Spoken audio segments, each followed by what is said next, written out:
Thousands of Kentucky seniors can't find home care, and that gap could be your business. By 2030, roughly 1 in 5 Kentuckians will be 65 or older. That's over 820,000 seniors, many living with chronic conditions, needing daily support just to stay safely at home.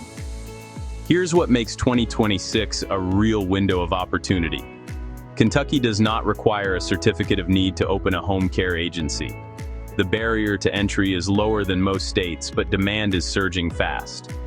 And across dozens of counties, competition is still very low. So where should you launch?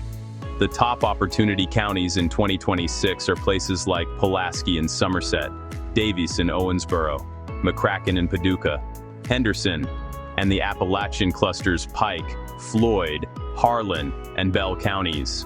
These areas combine high senior density with very few existing agencies. In western Kentucky and Lake Cumberland, Medicaid HCBS waivers provide stable, waiver-anchored revenue.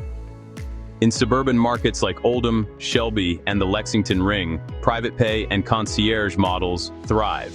Whichever market you choose, the strongest agencies are built around a clear niche: dementia care, post-hospital transitional support, veterans navigation, or fall prevention.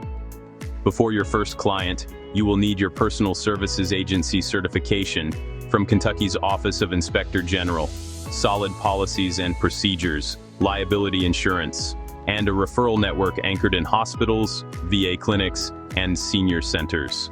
Startup costs typically range from $33,000 to $94,000, depending on your market and how fast you want to grow.